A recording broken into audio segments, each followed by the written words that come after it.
Manter fogo aceso é com vocês. Vocês tratem de catar a tua lenha e manter fogo aceso aí. Enquanto alguém taca a lenha na fogueira, mantém fogo aceso, o fogo que está aceso não pode ser combatido pela água que é lançada. E depois disto me fez voltar à porta da casa.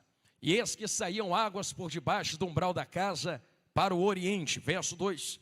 Então ele me levou para fora do caminho, no portão, em direção ao norte. E me conduziu pelo caminho de fora até o portão exterior, pelo caminho que olha em direção ao leste. E eis que ali corriam águas do lado direito. Pode tomar vosso assento, que Deus lhe abençoe em nome de Jesus. Se acomode no seu lugar e eu peço toda a sua atenção agora. Aleluia. Aleluia. Quem me ouve, diga glória a Deus. Meus irmãos, minhas irmãs, senhoras e senhores, eu tenho certeza que quando vocês leem esse capítulo 47 do profeta Ezequiel, vocês têm a ciência de tamanho algo profético que está acontecendo dentro desse texto. Na verdade, é uma profecia, uma palavra que está sendo dita, e eu poderia dizer que já até mesmo se cumprindo em nossos tempos e em nossos dias. A saber, se você for querer compreender completamente o que está no capítulo 47, você deveria começar um pouco antes. Um pouco antes, não só no 46, 45, mas no capítulo 1.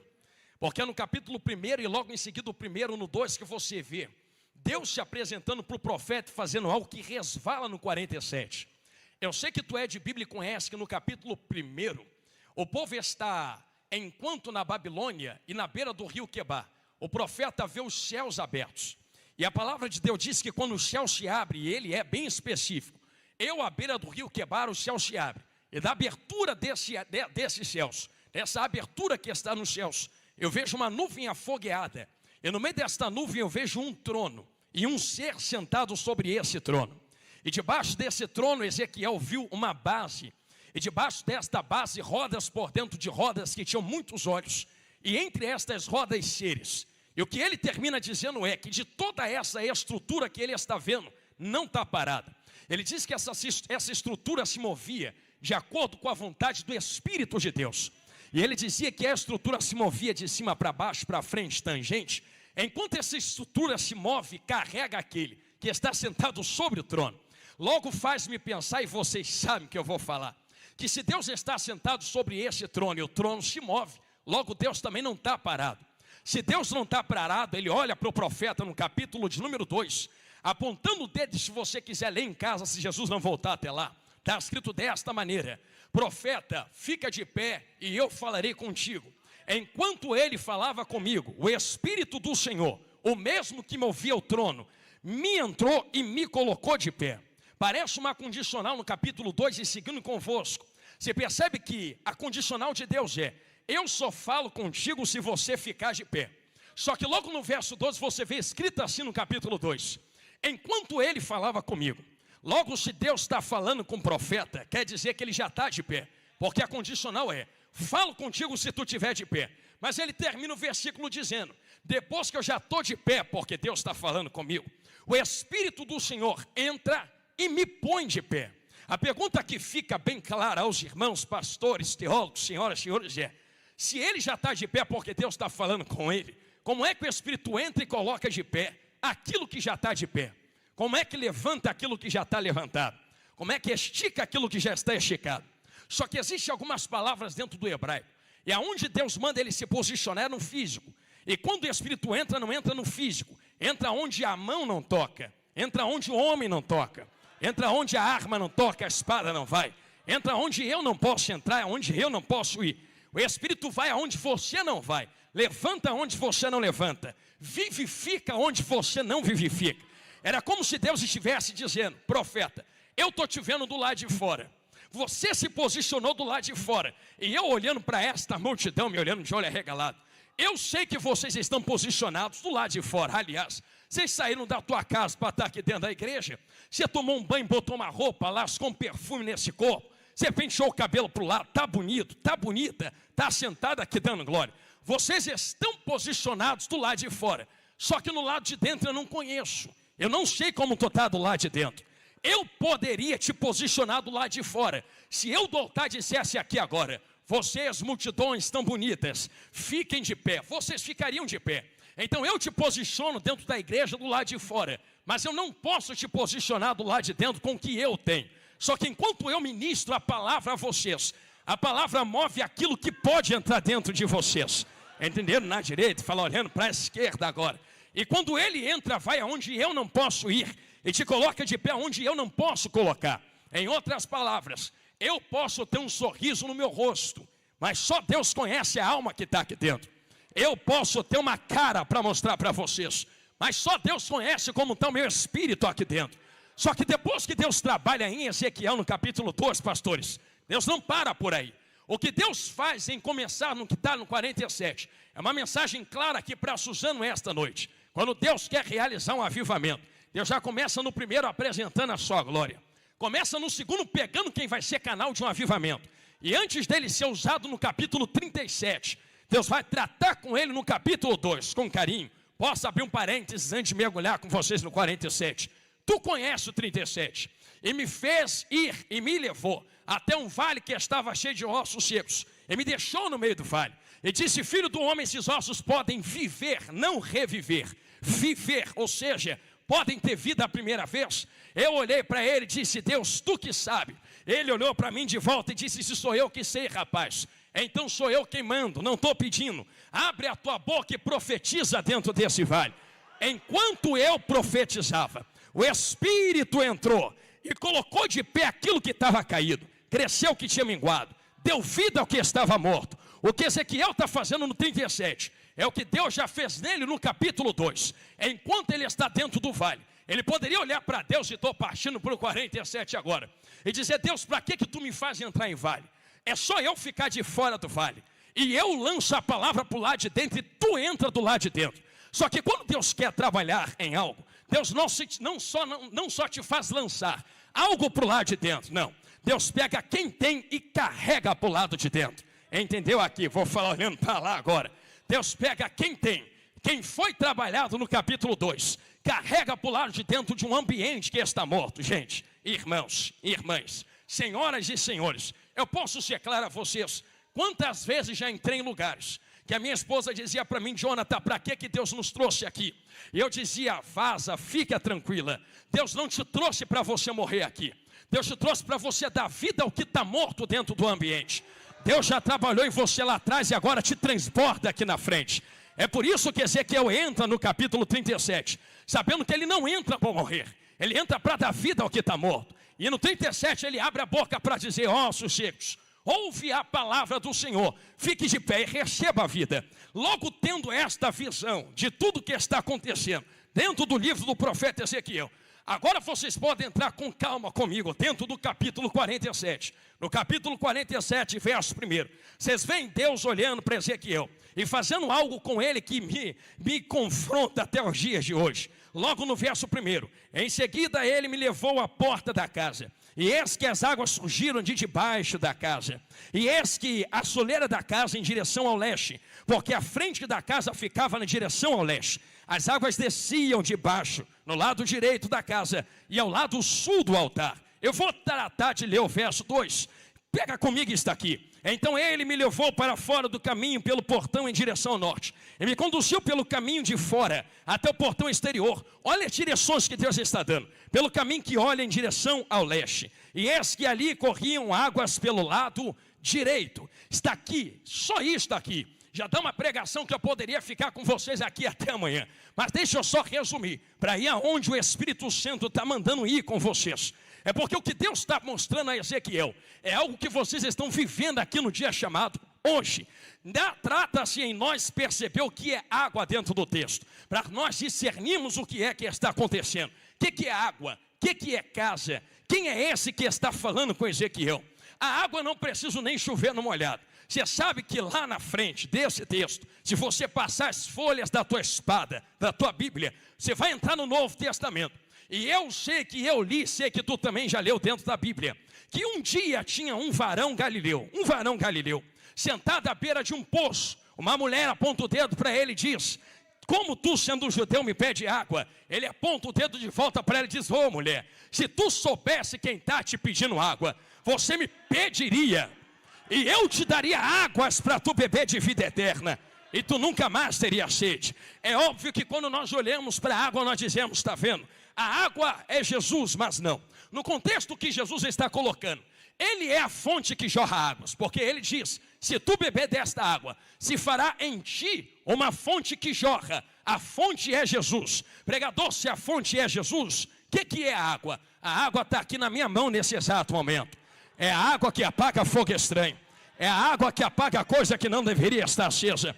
Mas é a água que também serve como combustível para o fogo de Deus. É por isso que quando Salomão ora, igreja, e Salomão começa uma oração a Deus dizendo: Senhor, quando o teu povo orar nesse templo, atende os teus ouvidos, atenta os teus ouvidos, ouve a oração do seu povo. Sabe o que acontece? A Bíblia diz que sai um fogo diante de Deus, assim como tinha saído lá anteriormente no tabernáculo. Em outras palavras, é Deus quem acende fogo. Só que depois que Deus acendeu fogo, adolescentes, jovens, igreja, senhoras, irmãs, senhores, Deus olhou para eles e disse assim: agora manda os sacerdotes catar lenha toda manhã e tacar nesse fogo aí. Deus, como assim? Acender fogo, diria Deus, é comigo. Manter fogo aceso é com vocês. Vocês tratem de catar a tua lenha e manter fogo aceso aí. Enquanto alguém taca a lenha na fogueira, mantém fogo aceso, o fogo que está aceso não pode ser combatido pela água que é lançada, porque pelo contrário, é um combustível para esse fogo ficar aceso. Imagine comigo que água é palavra de Deus. Traz esse pensamento para dentro de Ezequiel 47. Olha o que está falando aqui dentro de Ezequiel 47. São águas que surgem debaixo do templo, passam pelo lado direito do altar, saem pela porta, crescem até se tornarem um rio. Com carinho, eu não vou nem falar forte para não pensarem que foi porque eu gritei, mas com carinho. Quantos pregavam a palavra 2000 anos atrás? Começou só com 12 e mais um. Quantos estão pregando a palavra só aqui dentro da igreja agora? Você viu que os rios começaram pequenos, mas foram crescendo, crescendo, crescendo, crescendo, crescendo, crescendo, até se alastrar e tomar isto aqui, e se tornar isto aqui que tu está olhando hoje. Só que tem um caminho. A água passa pelo lado direito do altar, porque eu sei que a palavra de Deus, vai comendo Bíblia, irmão, não é só o que está escrito dentro destas folhas, não é só o que está escrito aqui dentro. Pode deixar, profeta, pode deixar. Não é só o que está escrito aqui dentro, porque eu sei que o que está escrito aqui dentro é a própria vida, e tanto é a própria vida que não se conteve aqui dentro. E a palavra de Deus diz no Evangelho de João: no princípio era o verbo era Deus, o verbo estava com Deus. A palavra que estava aqui dentro, que saía da boca de Deus, não se conteve, pulou daqui de dentro e se fez carne, andou entre os homens. Só que tem uma direção para esta palavra. Eu vou repetir de novo: é à direita, é à direita, é à direita. Por que é à direita e não à esquerda? Por que é à direita está escrito aqui e não em cima? Por que é na direita e não embaixo? Por que é na direita e não no meio? Eu sei por que é na direita. Porque um dia Jesus estava olhando para eles. Enquanto Jesus falava, o Espírito Santo tomou o mestre e começou a elevá-lo, elevá-lo, elevá-lo, elevá-lo. Foi para a glória. Anjos olharam para quem ficou na terra e disse: está olhando para o alto ainda, por quê? Vai fazer o que ele mandou vocês fazerem. Porque esse mesmo que foi, um dia, vai voltar em glória nas nuvens para buscar vocês. Aí lá na frente, vasos e vasas de Deus. Estevão está cantando a história de Israel para quem tem ouvidos. Só que os judeus estão tão irados, mete a mão em pedra. Enquanto estão apedrejando, ele olha para os céus. Enquanto ele olha para os céus, alguém entendeu lá no meio da igreja, vê os céus abertos, igual Ezequiel viu também. Enquanto está vendo os céus abertos, eu imagino Ezequiel apontando o dedo dizendo: vocês podem me matar, vocês podem me apedrejar, mas eu estou vendo um que não é qualquer um que é a própria palavra. Qual é a direção dele, Estevão? Ele não está na esquerda, ele não está na esquerda, ele não está embaixo, ele não está em cima, ele não está no meio. Ele está onde? Sentado à direita. Estou sentindo ele aqui. Tem direção para ele. Eu sei que você percebeu, só vai comendo Bíblia. Eu dei um segredo a vocês. Ezequiel viu os céus abertos. Estevão também viu os céus abertos. Permita-me falar de outro céu aberto. E a gente mergulha dentro de Ezequiel 47. O primeiro céu aberto que tu vê dentro da Bíblia, de fato, é no Antigo Testamento. E se nós pudermos pegar um bom exemplo, já que estamos falando de Ezequiel, que seja Ezequiel. Ezequiel vê o céu aberto à beira do rio Quebar. Mas toda vez que o céu abre no Antigo Testamento, não se mantém aberto. O céu abre, o Espírito se apresenta, faz o que tem que fazer e o céu fecha. Quando Jesus, que é a palavra, entra dentro do rio Jordão, é batizado, bota o pé do lado de fora, o Espírito de Deus desce de novo, porque a Bíblia diz, e os céus se abriram. Deus apontou do céu e disse, esse é o meu filho amado em quem eu me comprazo. Lá atrás o céu abre e fecha, abre e fecha, abre e fecha. Mas depois que Jesus vai para a cruz do Calvário, Jesus, olha lá o que tu vai fazer. Que ele olha para o alto e diz, nas tuas mãos estou rendendo o meu espírito, está consumado e faz o que tem que fazer. Alguém vai pegar, quer ver? O véu do templo se rasga, mas não rasgou de baixo para cima, porque se é de baixo para cima, meu amigo cantor, é alguém acendendo de baixo para cima, só que é Deus quem está mandando fogo. Então o véu rasga de cima para baixo, assim ó.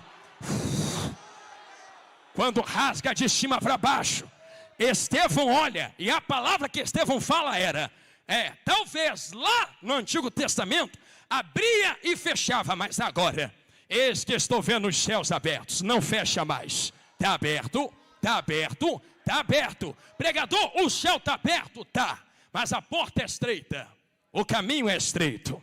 Eu sei que está aberto, mas é muito estreito. E glória a Deus que é estreito, porque nem estreito deveria ter.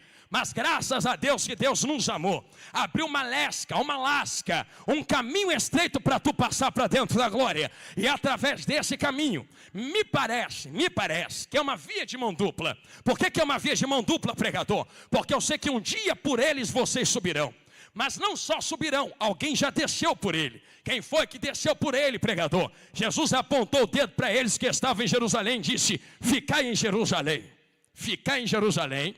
Ficar em Jerusalém. Ficar para quê, Jesus? É porque lá no Antigo Testamento, o céu abria, o Espírito Santo descia, fazia, usava, saía, voltava, o céu fechava. Só que agora eu abri o céu não fechou mais. O Espírito Santo não precisa vir, fazer, voltar. Ele vem e fica. Se vem e fica, fica até ser revestido de poder. Eu vou falar devagarinho, quer ver?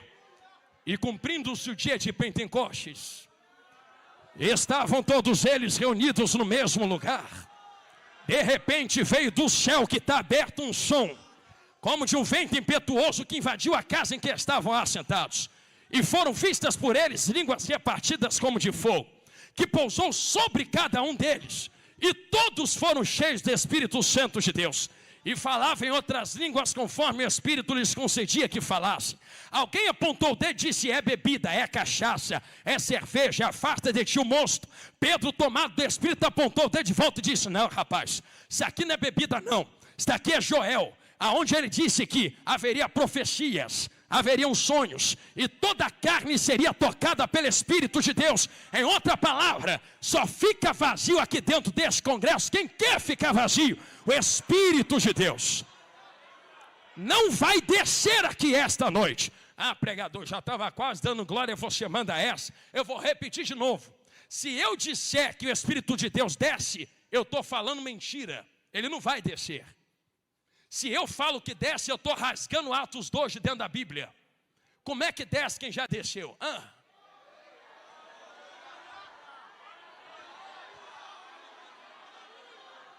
Como é que vem quem já veio há 2000 anos atrás? Tu não entendeu que ele não vai descer porque ele já está aqui dentro esta noite? E eu sinto ele aqui do altar e eu sei que tu sente ele aí também. E eu já estou vendo gente sendo renovada no meio da igreja. Por isso só sai vazio daqui quem quer. E hoje, o Espírito de Deus usa a minha boca para vos convidar a algo maior. Assim como está estampado na camisa de vocês, o Espírito de Deus vos convida a mergulhar dentro destas águas. Só que não se mergulha de qualquer jeito. Quem ainda me ouve, diga glória a Deus. Gente, eu sei que eu vou falar algo aqui que vai ficar difícil, mas preciso falar. Verso de número 3. E quando um homem que tinha um cordel em sua mão saiu em direção a leste, mediu 1000 côvados, me levou através das águas. As águas estavam pelos tornozelos. Tu conhece. Novamente 1000. E as águas estavam nos joelhos. Novamente 1000. E as águas estavam pelos lombos. Você não percebeu que tem níveis de água? Só que não é a água que está aumentando. Porque o que a água tinha que aumentar já aumentou no versículo de número 2. Eu vou repetir. O que a água tinha que fazer já fez. O que o rio tinha que aumentar já aumentou. O que tinha que ser preparado já foi preparado. Em outras palavras, só não mergulhe e fica raso se quiser ficar raso. Há um convite para tu entrar na água que já está pronta. Há um convite, uma convocação para tu mergulhar naquilo que já está preparado. Há 2000 anos está preparado. E nós que estamos aqui temos uma oportunidade de mergulhar. Só que com carinho. Quando você vê alguém mergulhando, saiba que nem todos mergulham do mesmo jeito. Eu sei que eu vou falar, vai doer, mas vai curar. Eu, certa vez, fui nadar em uma praia. Eu era criança, tinha para os meus 8 aninhos de idade. Eu lembro que a minha avó estava sentada na beira da areia. Enquanto eu nadava com os meus priminhos dentro da água, coisa de criança, eu vi que um primo meu nadava muito bem, Jefferson. Ele dava braçadas lá na frente. Só que eu, pastor Saulo, nunca fui bom nadador. Eu não sabia nadar igual meu pai sabe nadar. O meu pai já foi marinheiro e sabe nadar muito. Aquele dia eu percebi que cada um tem um nível diferente de natação. Alguns vão se comportar de um jeito, outros vão se comportar de outro jeito. Só que o importante dentro das águas não é como você nada. O importante é nadar. Porque eu nunca vi ninguém ficar do lado de cima parado. Se tem que mergulhar, e que fique claro, é mergulho, não é só natação. Mergulho não se mergulha com a rosto para cima, porque tu já estava pensando, eu vou boiar, ficar parado. Só que mergulho tem que botar a cabeça dentro da água. Não tem como mergulhar parado. Eu nunca vi ninguém nadar de cabeça para baixo e mergulhar dentro de águas parado. Tem que ter uma movimentação. Só que esta movimentação que eu vos falo, não é só marcha, movimento, não é isto. Se deixar, irmão, eu marcho até lá na porta da igreja. Sou pentecostal até o tutano. Só que eu sei o que a Bíblia está falando aqui. É saber se comportar dentro destas águas. Eu lembro que a minha vovó falou assim para mim, Jonathan, vem aqui rapidinho. Aí eu cheguei na minha vovó. Ela apontou o dedão no meu nariz e perguntou algo para mim que eu nunca mais esqueci. Tu sabe nadar? Aí eu falei assim, vó, eu sei mais ou menos. Ela olhou para mim e falou assim, mais ou menos não. Alguém nada de um jeito, alguém nada de outro, mas todo mundo sabe, tu sabe. Falei, eu não sei. Ela, meu filho, porque ou tu sabe ou tu não sabe. Se tu não sabe nadar, não entra nas profundezas dessas águas. Eu sei que dói, mas cura. Se tu não sabe nadar, não entra para o lado de dentro. Mas eu quero, porque eu estou vendo tanta gente feliz lá dentro. Não entra não, meu filho. Por que eu não posso entrar, vovó? Porque eu não quero te enterrar dentro de um caixão depois. Por que enterrar, entendeu, né, profeta? Ela olhou dentro do meu olho, já dorme no Senhor, ela disse assim, água mata, água mata, água mata, água mata, água mata, água mata, água mata, as águas matam. Cuidado com a água. Meu filho, tu vai morrer afogado nessa água. Quer morrer afogado ou quer ficar na beira aqui comigo? Eu olhei para a vovó e disse, eu não quero que as águas me matem. Pregador, mas a água aqui hoje é do Espírito Santo. Eu vou repetir de novo, que eu acho que tu está tentando contextualizar. É a água do Espírito Santo que é a palavra, tá bom. Água mata, água mata, água mata, água mata, água mata. Não, estou no tempo da graça. É mais perigosa do que a lei. Água mata, água mata, água mata. Aquele que matou ontem é o mesmo ontem. Aquele que foi o mesmo ontem também mata hoje. Aquele que é o mesmo hoje é o mesmo para sempre e também vai matar e continuar matando se quiser continuar matando. Pregador, tu veio falar de morte? Não, peraí, deixa eu contextualizar. Eu vim dizer para você que nadar, e está escrito aqui, águas que se tornaram profundas, que só podiam se atravessar a nado. Saber nadar é saber se comportar dentro da água. Quem não sabe se comportar dentro destas águas, morrem afogados dentro destas águas. E quantos na nossa geração estão mortos afogados dentro das águas e são só um pedaço de carne respirando dentro de uma igreja, mas não tem mais vida porque já morreu há muito tempo dentro dessas águas. Falei, se der glória desce melhor.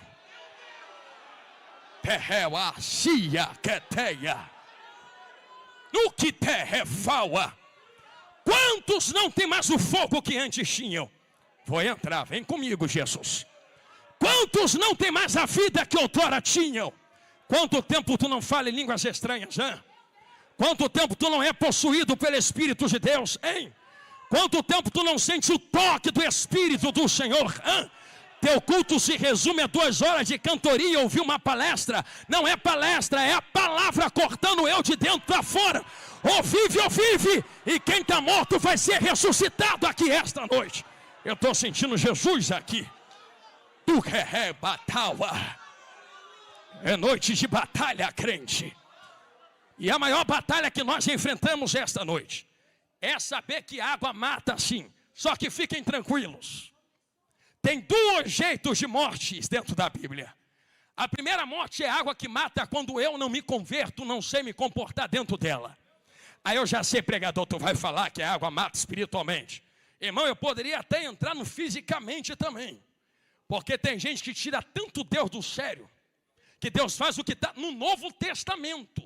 Não é coisa do Antigo, é do Novo. Está no Novo escrito, que tem gente que tira tanta paciência de Deus, que Deus os entrega nas suas próprias mãos para serem seus próprios deuses. Está aqui dentro. E Paulo disse, o que é pior, diabo? É o diabo que está no inferno e Jesus venceu? Ou é você mesmo carregando a tua própria vida sem nada de Deus? Eu vou repetir isso aqui que eu sei que é muito forte. O Deus que matou alguém lá no passado dentro do texto, porque meteu a mão na arca, é o mesmo Deus que mata Ananias, que mata a Safira na porta de entrar na casa. Aí a antiga me explica o novo então, que Deus está matando no novo também. Depois vai dizer que foi acidente de carro. Depois vai dizer que foi assalto, bala perdida. Depois vai dizer que foi um tumor, uma doença que surgiu. Cuidado, as águas matam. Se tu brincar com essas águas, elas vão te afogar. Eu estou dando um alerta para quem tem ouvidos para ouvir. Irmão, com carinho. Se as águas são a palavra de Deus, quantos hoje já não pregam mais a verdade que está implícita dentro dos evangelhos? Quantos hoje sobem nos altares do Brasil, das igrejas e até fora, passa tanta mão na tua cabeça que só falta te carregar no colo, e dizem, você é o docinho de coco de Deus, você é príncipezinho, princesinha de Jesus. Eu vou dizer quem tu é, a luz da Bíblia, tu é um miserável, miserável que não merecia nada da parte de Deus. Hey!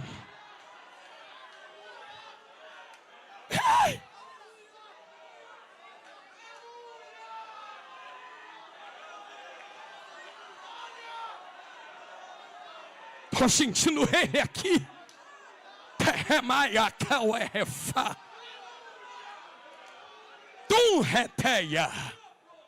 E se tem alguém que está se embebedando pelos tambores de Baal aí fora, pregador, me explica melhor em palavras que não são a palavra de Deus. É até bonitinho ouvir, não é? Porque a voz é mansa. Engraçado eu não saber que voz mansa fala a verdade. É melhor alguém gritando falando a verdade do que um manso falando mentiras. Uma palavra que não te ressuscita no evangelho não é evangelho. As águas têm que te matar mesmo. Pregador, mas eu vou morrer. É por isso que eu disse que tem 2 tipos de morte. O primeiro é quem brinca com esta palavra. Deus perde a paciência e ceifa mesmo. Mas tem um segundo tipo. O segundo tipo de morte, ninguém que serve a Cristo pode escapar dela. Ei, Jesus, vai doer, mas vai curar. Não, pregador, estou morto, não, está assim. Eu olho para essas milhares de pessoas aqui dentro. Sabe o que eu estou vendo aqui do altar? Um monte de cadáver sentado aqui dentro da igreja. Esse mesmo que vos fala é o principal cadáver aqui dentro esta noite. Eu sou um morto aqui. Quem está aqui no altar está tudo defunto, tudo morto, ó, morto. Está tudo morto. Pregador, cuidado com o que tu vai falar. Não, está morto mesmo, tu está morta também. Porque o primeiro tipo de morte é a morte com quem brinca. Só que o segundo tipo de morte é a morte com quem sabe se é santo dentro da palavra. Quem é santo dentro desse evangelho também morre. Só que quem brinca com a palavra, morre pela mão da palavra. Mas quem é santo na palavra, não morre para a palavra, morre para outra coisa. Aí eu te pergunto, quem tem ouvidos para ouvir e mente para pensar, são 8h23 da noite. Irmão, é novembro de 2024. 10 anos atrás tu estava onde? Sabadão de noite. 15 anos, 20, 30 anos atrás tu estava onde?